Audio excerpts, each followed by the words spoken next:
Hello, seems it has been a long time since I explained a chapter. Okay, today we are going to start a new chapter, power sharing. In this chapter, we are going to discuss about the story of Belgium and Sri Lanka. These stories tell about how democracies handle demands of power sharing. Okay, let's start our chapter. First, what is power sharing?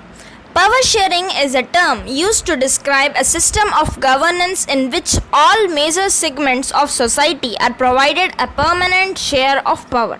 This system is often contrasted with government versus opposition systems in which ruling coalitions rotate among various social groups over time. Now we have seen the definition of power sharing.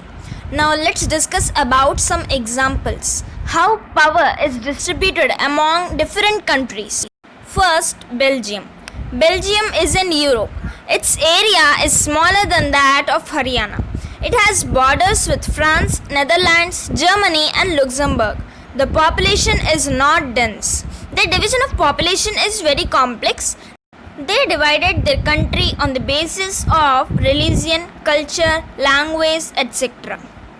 You can see that 59% speak Dutch and live in the Flemish region, 40% speak French and live in the Walloon region, 1% speak German and live in the Walloon region, here green color. All went well, only one problem. Brussels, the capital of Belgium, consisted 80% of French people and 20% of Dutch people. This led to conflicts between them. The Dutch-speaking people constituted a majority in the country but a minority in the capital. Then the government of Belgium took a different path. Their constitution is very innovative. Okay, let's discuss about the features of their constitution. First, that the number of Dutch-speaking ministers should be equal to the number of French-speaking ministers. No single community can make decisions on their own. Second, that the state government does not work under the central government, or it would be nice to say that the state government is not subordinate to the central government. Third, that Brussels has a separate government in which both of them have equal powers distributed among them. The Dutch majority has also accepted this because they were a minority in the capital. Last, that a special government called community government is elected by people belonging to one language community. No matter where, this government has the power regarding cultural, educational and language related issues. With this ends the story of Belgium. But do you think that every country would adopt such measures? Okay, let's start with another example in Sri Lanka. You know about Sri Lanka, just a few kilometers below Tamil Nadu.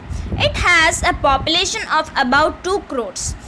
Sri Lanka has a diverse population. The major social groups are Sinhala speakers. The minority are the Tamil speaking people.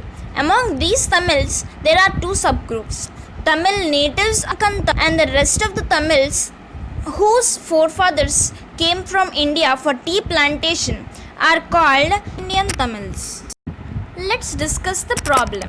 After independence in 1948, the Sri Lankans sought to make advantage of their majority.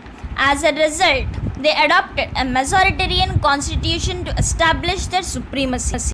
In 1956, an act was passed recognizing Sinhala as the only official language disregarding Tamil. A new constitution stipulated that the state should favor only Buddhism. Many fights were fought between them, but all went in vain.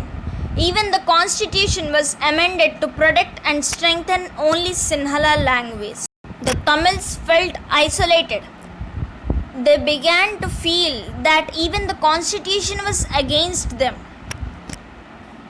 Then, this led to a great war called Civil War.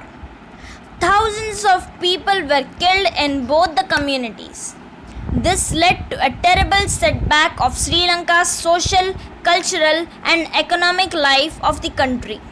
The war ended in 2009. The story ends. Such a tragedy. We learn from Sri Lanka's example that if a majority tries to dominate and discriminate the minorities, then it will undermine the unity of the country. What do we learn from these examples? We observed that Belgium shared power among the people.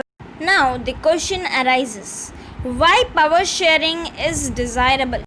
Thus, two different sets of reasons can be given in favor of power sharing. Firstly, prudential reasons.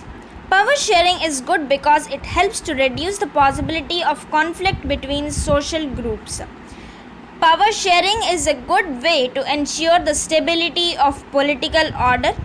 Imposing the will of majority community over others may look like an attractive option in the short run, but in the long run it undermines the unity of the nation.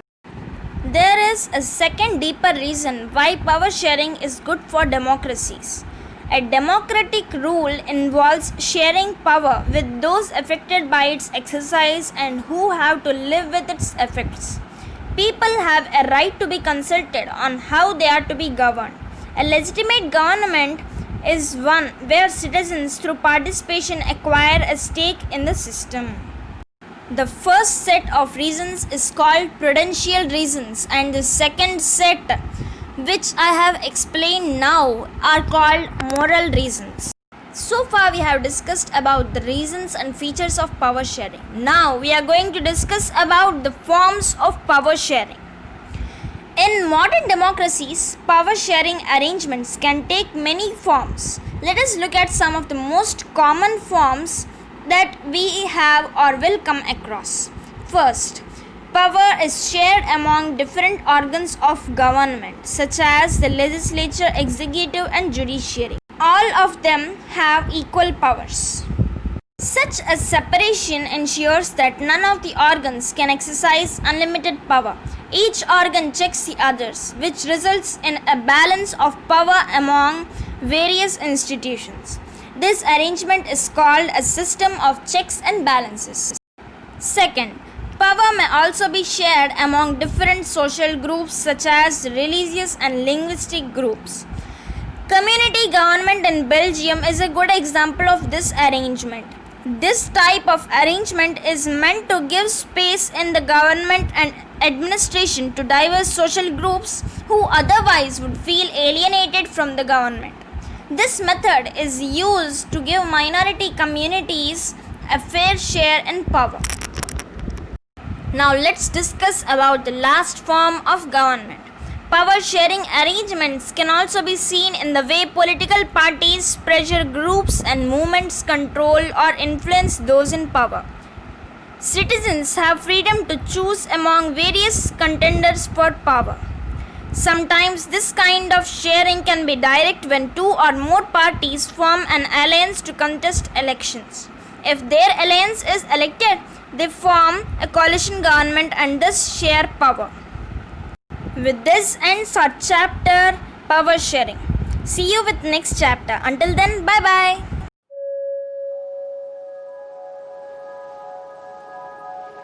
bye.